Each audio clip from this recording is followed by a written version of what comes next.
Hey y'all, welcome back to the channel, or welcome if you are new here. Hi, my name is Brooke, and on my channel I like to talk about personal finances and do lifestyle vlogs. So if you like that kind of content, please make sure to subscribe.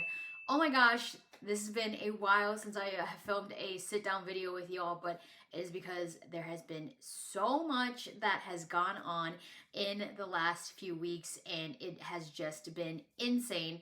So I want to just quickly give you a life update and talk through some of the numbers that have kind of gone a little bit crazy in our budget this month because we bought a house. I did mention that in my previous video, and I also filmed a little house tour video, so if you're interested in seeing what the house looks like, then definitely check out that short.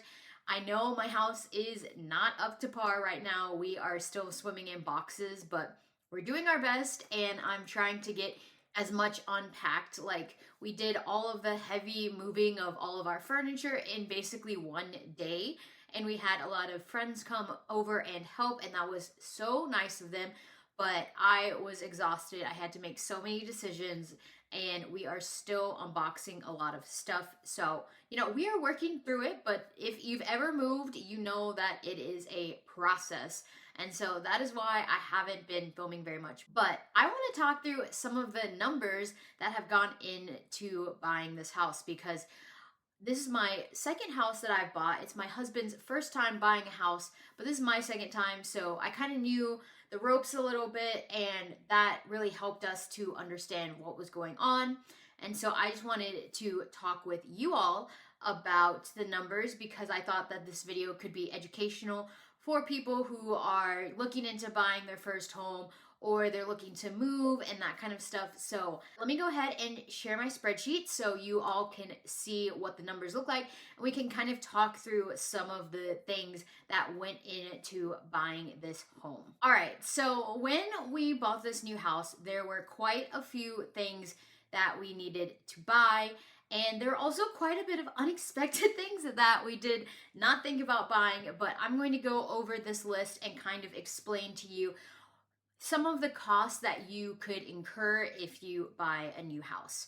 So the first thing on here is the home inspection. So when you buy a house, you have a period known as the due diligence period. And during the due diligence period, this is when you want to make sure and have an inspector, you have your appraisal and all that good stuff, so that you can look into the house and decide, do I really want to move forward? When you go ahead and make an offer and the seller accepts your offer, you don't automatically get the house like right then. There's a lot of steps in between, and that due diligence portion is basically saying we're under contract, but if we find something about this house that we really don't like or we really don't want to do, then we can make negotiations with the seller, or we can even back out of the deal. So there's lots of different things that you want to do during the due diligence period. So we paid for our home inspection, and that was $697, and this will range depending on who you go with. But when you do a home inspection, you want to make sure that they check for all of the main things that are up to code and making sure all the appliances work. And you also want to do a radon test if you live in an area with potentially high levels of radon. And you want to do like a termite inspection to make sure that nothing is going on with your house in terms of bugs and things like that, because that could be a high expense if you find out that your home is riddled with termites. So there's a lot of stuff that you can get with your home inspection, but don't skip out on your home inspection. It's very important.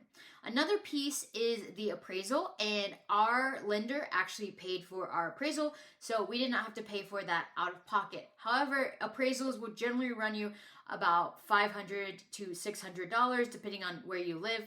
And the appraisal is basically a person going out to the house and saying whether or not they think, based on the comps in the area, based on the size of the house, the age of the house, if the price that you offered to the seller is actually what the house is worth.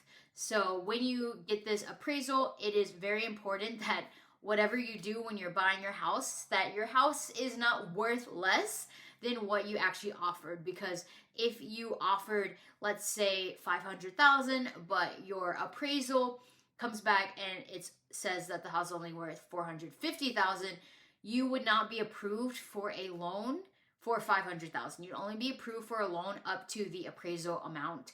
And so then if you wanted to still go forward with this house, you would have to come up with that $50,000 extra dollars out of pocket. So don't skip the appraisal either. It's very important to get that because that really determines if this house is a good fit for you. If you did offer too much, then you have to go back to the negotiation table, see what the owners can do to really help you make that work. But you're not going to get a loan for more than what the appraisal comes out generally. So in our situation, we did have to go ahead and list our old house on the market.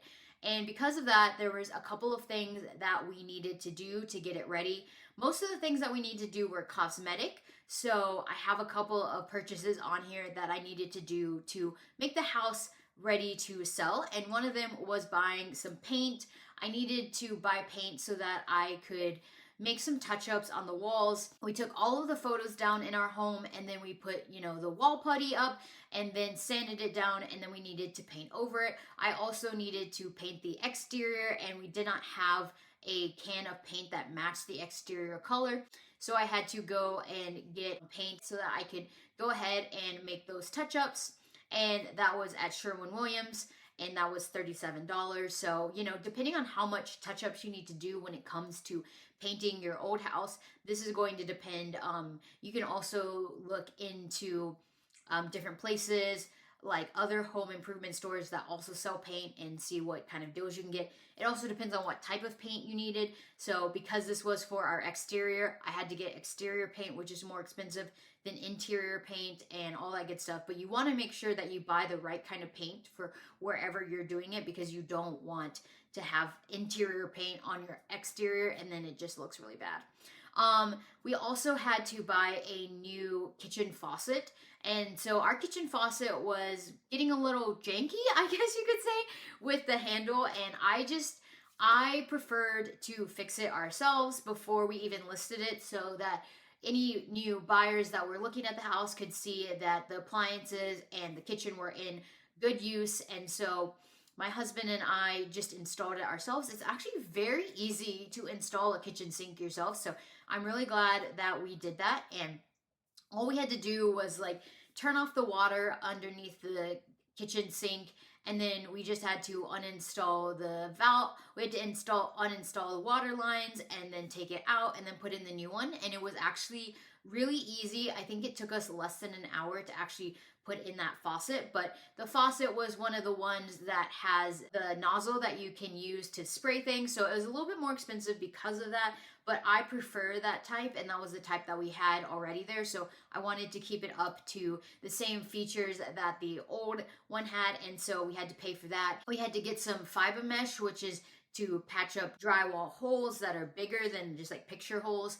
And so we had to buy that because we needed to do that. We also needed to buy a little bit more paint, and so we bought some more paint at Lowe's, but that is all that was wrapped into that. So we did a lot of buying stuff from Lowe's, as you can see on this list. Then we had to pay our due diligence. So during the due diligence period, you will have to put down basically a deposit on your home, and this comes out of your closing costs at the end when you close on your house. So this money rolls into the overall purchase of your home, but this money you put up front. You do not give this at the end of closing. This money goes to the seller at the very beginning of the process, and if you decide for any reason that you are not going to go through with the house and you cancel the contract, you do not get your due diligence money back. Now, there is a portion of money that you can get back that is known as earnest money. And the earnest money is another upfront payment. However, if you do not decide to close on this house for any reason and part of this due diligence money is earnest money, you do get that money back. But any regular due diligence money, you do not get back. So if you're looking at buying a new home and you're kind of worried about not being able to get your deposit back or anything like that because the contract might fall through for any reason, definitely talk to your realtor about what you can do in terms of putting money down in earnest money and putting other parts of it into the regular due diligence, just so that you have that peace of mind that you will at least get back your earnest money if anything happens to the real estate deal. But usually when you're doing your due diligence, you basically offer about a 0.5% to 1% of the home purchasing price as due diligence. So when we went to go put in our offer on this house, it was definitely a situation where there were multiple people interested, and our realtor recommended that we have a little bit of a higher due diligence so that we could sweeten the deal with the seller. And that obviously worked out because now we are in our new home and this is our new office space. I really like it. And yeah, so we put down $5,000 for the due diligence. But again, if you put down the due diligence money, that money rolls into your closing costs at the end. So you don't have to pay that $5,000 again, or whatever amount of due diligence you put down. You're not having to double pay or anything like that. We also had to fix some stuff on our front porch. So our front porch is a wood front porch, and one of the planks was really warped, and we tried fixing it by putting in wood screws and screwing it back down. However, we bought the wrong size screws. We got too short of screws, so we had to buy new screws. And then we also, when we got the right screws, it was still warped too much to even like fix it. So we had to go ahead and buy another new engineered plank, and we put that down, and we had some leftover stain from when we had previously stained the deck. And so we cleaned off the new engineered hardwood plank and we put down the stain so that it would match the rest of the front porch. But we just went ahead and did that, and that was about, you know, that together was about $26 to fix it. So really, that was all we spent getting our house ready. So our old home total was about $358. And so when they tell you that you're going to sell your house, usually they say that you should probably plan to spend 1 to 2% of the house price in getting it ready to stage and sell and everything like that. So I was really grateful that our house was in a pretty good condition, that we didn't have to do too much of that stuff. And so we only spent about $358 on getting our house ready.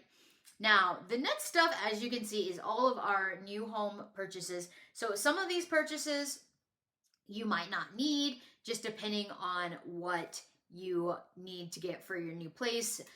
Some people will have even more depending on how much furniture they need to buy. But we came from another home that we had quite a bit of furniture already, so we just moved a lot of our furniture into our new home. There was just some pieces of furniture that we needed to buy.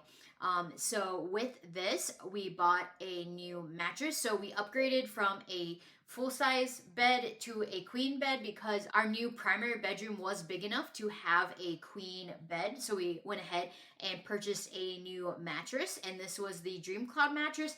I thought it was actually fairly affordable for a queen-size mattress. Okay, so my computer ran out of space, so I had to delete everything, but we're back. And yeah, talking about the mattress, I went ahead and also bought sheets, and I bought new pillows, and I bought a mattress protector, and I ran the numbers on how much it would be to buy all of those separately. It was going to be more expensive than just buying the bundle when I went ahead and bought the mattress. I really like this mattress. It's very good for people who sleep on their back, and that's how I sleep, and I've had like some of the best nights of sleep since we bought this mattress. It's one of those bed in a box, so it does take a second to unroll, and it's kind of heavy, so it's best if you can get it delivered. But I am really happy with this mattress. It's very thick and so comfortable, so I definitely recommend it. And then for Facebook Marketplace, I try to buy a lot of my things secondhand, and this is because I personally believe in doing things that are more sustainable for the planet. I also want to buy like nice solid wood pieces of furniture, and it's kind of hard to like go to IKEA and like not buy like that really cheap MDF stuff. So I wanted to try and buy some like really like sturdy pieces that were made of solid wood, but at a really good price. So buying them secondhand off of the marketplace is like really great. I also really recommend being part of your Buy Nothing group in your area. It is very local, so you do have to, you know, say, I live in this neighborhood, and then they will accept you based on the parameters of where their reach is for that Buy Nothing group. but I got a really great front entry table. It is solid wood. It does need, a little bit of fixing up, but it was completely free. I just had to go and pick it up from the person's house, and that was super nice. But there were some other things that we needed to buy. So we needed to buy a new TV stand because we wanted a bigger TV than we had now. And we also are not mounting our TV currently, so we needed to have a bigger stand that could hold the TV that we wanted to get. And I found one for $20, so we went ahead and bought that.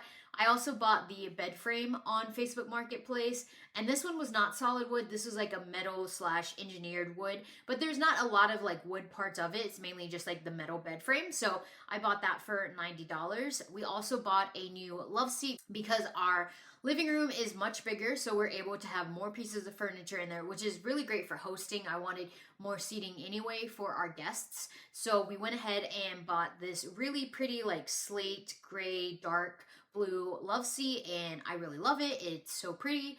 And we also bought a rug, and so the rug was a 9x12 rug, so that's really big.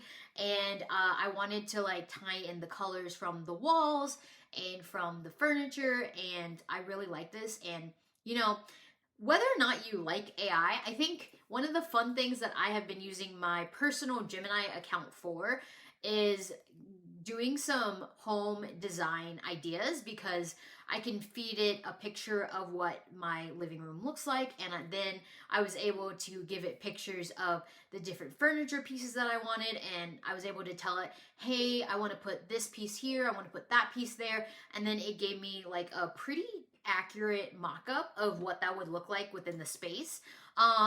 Does it hallucinate sometimes when it makes the pictures? Yes, but I think if you like need that visualization, which I really need a visualization when I'm thinking about like where things are going to go in a space, it was very helpful for me. And if you have a Google account of any kind, you have a certain number of credits that you can use per day. And I mean, again, I am not saying that you need to necessarily use a lot of AI in your life, but I did like that for that purpose of having that representation of what it could look like in my space. So I really like that, and that's how I was able to set up how I wanted the TV stand, the love seat, and the rug all together so that it would match. Let's talk about the biggest piece of any home buying journey, and that is your closing costs. So when inside of your closing costs, the biggest part of your closing cost is going to be your down payment. Depending on what type of loan you get is going to basically tell you how much percentage of your house you need to put down. So when you buy a home, you don't necessarily have to put down 20%. Now, if you put down 20%, that will be like the gold standard, like love to see it, but sometimes you just don't have that. And it's really hard when house prices today, I feel like, are crazy high on average. The median household price in the US is like over $450,000. Like, it's not easy to get to that 20% down number because of a $450,000 house. The 20% threshold is going to be almost $100,000. And that's just, it takes a long time to build up that money, especially if you have an average income. When you put down lower down payments, you do have to pay what is known as private mortgage insurance, or PMI. And this is basically just money that you're giving to your lender every month. That is basically saying, hey, I didn't put down 20%, and so I'm going to give you some extra money each month to like ensure that you're going to get your money back because I didn't put down 20%. I don't have 20% equity in the house yet. And so we decided, because we did not want to get rid of all of our cash reserves, that we were going to only put down less than 20% on our house. And so that's like the biggest portion of this number. The next part of this number is a lot of like fees. You have to pay your attorney to do all of the filing in. You have to pay taxes, and you have to pay upfront for your homeowner's insurance. And if you have an HOA, you've got to pay HOA fees up front, and like a lot of different things. So because of that, all of that is rolled into your closing costs, and this is what you send to the attorney when you go to do your closing. And so we wired the money And wire fraud is very real and very rampant, and apparently it's really scary. And not apparently, and it's very scary because you're sending quite a bit of money. So one of the things that I recommend, if you are doing a wire, that you talk to a human being at the attorney's office that you are sending the money to, and just triple checking that all of your account numbers, all of your routing numbers are correct for their specific bank. You don't want to send it to the wrong person. That would be devastating. So don't do that. Make sure that you do not have a wire fraud happen. So yeah, that's the different pieces that will go in to your closing cost. And then the next thing that we had to buy was a washer and dryer. So this house did not have washer and dryer. It did have all of the kitchen appliances, but it didn't have washer and dryer. So we needed to go ahead and purchase those. And so I just went and got LG. I wanted the nice front load ones, and they had a pretty good deal. They gave me like 11% discount. I also was able to get 10% cash back from Rakuten. So if you're not using Rakuten and you're like buying like things for like a house purchase, you know, things that you don't want to buy secondhand and that kind of stuff, like definitely check out and see if they have like good deals, because with that 10% back, I'm getting like over $100 back on this purchase, which is really nice. But this also includes the free installation and delivery, and also they are going to give me like an extra like 2-year warranty for free. So that's all really nice. And then that will come and they will set it up for me, and then we'll be good with the washer and dryer. Now, when you have like a washer dryer hookup at your house, sometimes you will have a electric dryer, or sometimes you could have a gas dryer, depending on the type of home that you bought. So you want to make sure that you know which kind of dryer you need to buy, because you don't want to buy the wrong type of dryer. Then there were some things that I wanted to get done before we moved into the house in terms of cleanliness of the home. So the first thing that we did was I paid for air duct cleaning. So when you have like central heating and air, you have the air ducts that run all throughout your house. And depending on how old the house is, like the air ducts can get very, very dirty. Because, you know, you're living in the house, you're breathing in the house, you're cooking, you're cleaning, all that stuff. Like, so there's stuff that gets trapped in there. And so I went ahead and contacted a company local to the area who came out and cleaned all of our air ducts and also dusted everywhere, make sure that it is all good to go for us. And I had that happen before we moved all of our furniture in, because it's just a lot easier to do that kind of stuff when they don't have to be like working around furniture. Additionally, this house has carpet. Our old house does not have carpet, so I didn't have to worry about that with that house. But this house had carpet, and this house it's fairly new. It was built in 2000, so you know, it's not like super old, but a lot of the parts of the house are original. And so part of that is it has a lot of carpet. It has carpet in the dining room and the living room and all the bedrooms and everything. And you know, you never know when you move into a house, like did the previous owners have pets? Did they have like spills? Did they have children? All that kind of stuff. So I just went ahead and paid professional carpet cleaner to come out and clean the carpets before we put any furniture down. And it made the house smell so good, and I was really happy that we did that, because at least that means that the carpets are going to be fairly clean for a while. So that's good. And then we also wanted to buy a new dining table. So our old dining table was gifted to us, which is super nice. It's a very nice table, but it is pretty small. It is only pretty much a 4-person dining table, and it doesn't have any way to extend it. And so I wanted a table that had the ability to extend. So I found this great table that is solid wood on Facebook Marketplace that comes with a leaf. And so basically, when you buy a table with a leaf, it is smaller, and then you expand it out and you put the leaf in, and then you have more room to have more people. And one of the big impetus for us wanting to move at the time that we did is because we really like to have people over. We really like to have friends and guests come over for dinner and just enjoy like being here at our house. And at our old house, we basically had no space for that. We couldn't really make that work. And so that is part of the reason why we bought this new house. So I was like, I want to buy a new dining table to go along with that idea of being able to host more people. And I'm really happy with it. It came with 6 chairs. It has a leaf. and it looks really nice. I really like it. So very excited about that purchase. I thought that this was a very good deal.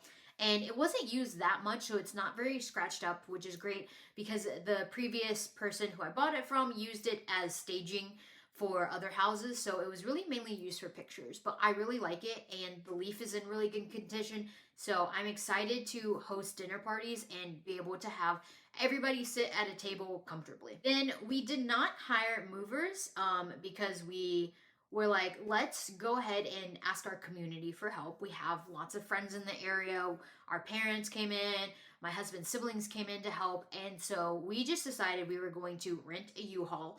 And because we didn't move very far away from our old house, so that was another reason why I was okay doing it ourselves, because we moved very close to our old house, and so we weren't having to like travel cross country or anything like that.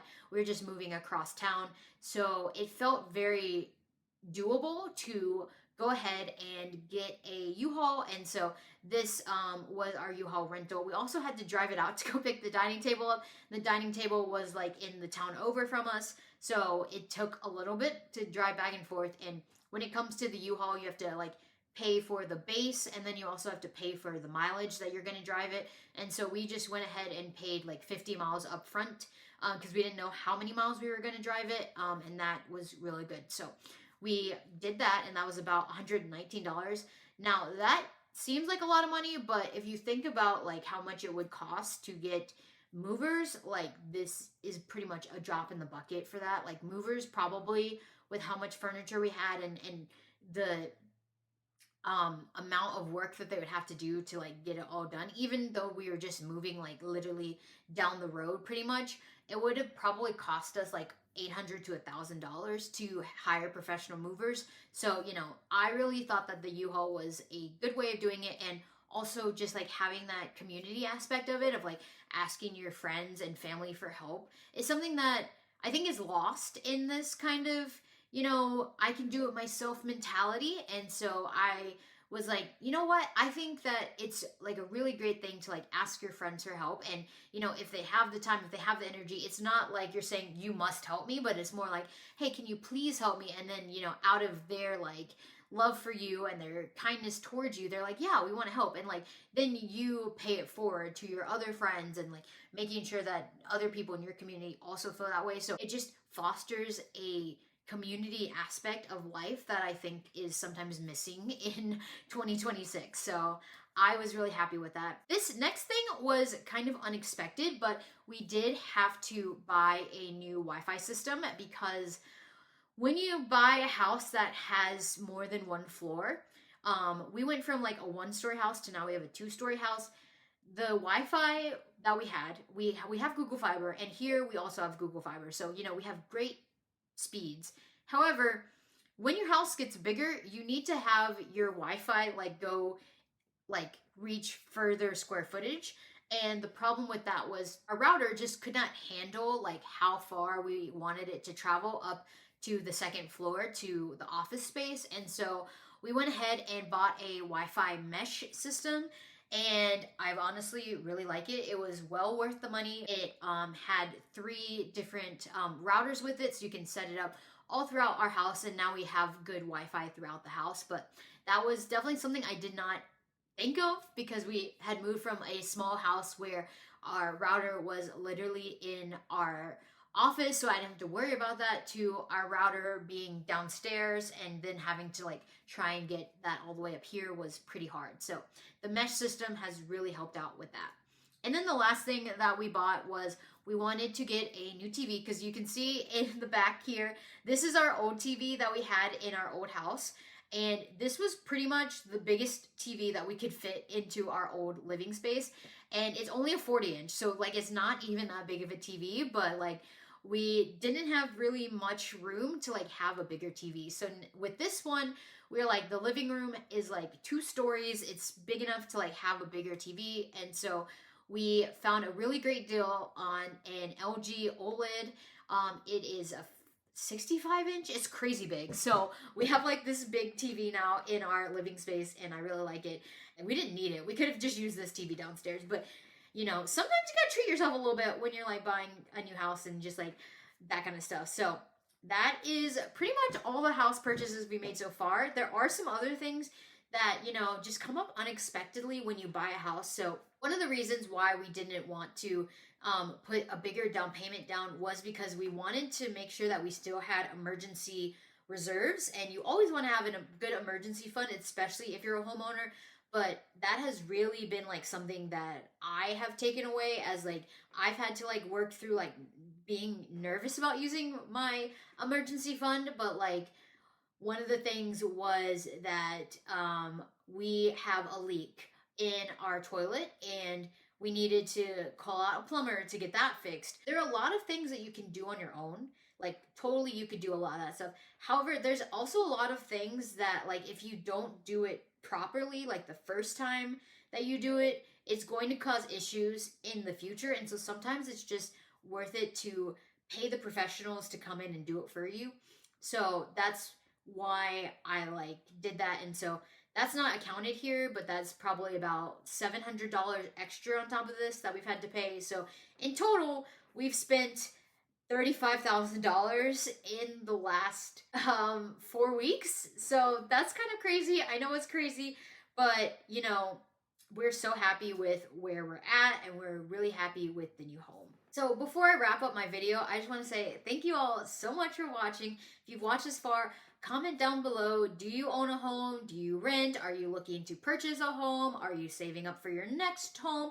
All that kind of stuff. I want to know all of that in the comments below. And if you have bought a home before, give any of your tips for home buying and navigating that journey, because I want this video to be educational.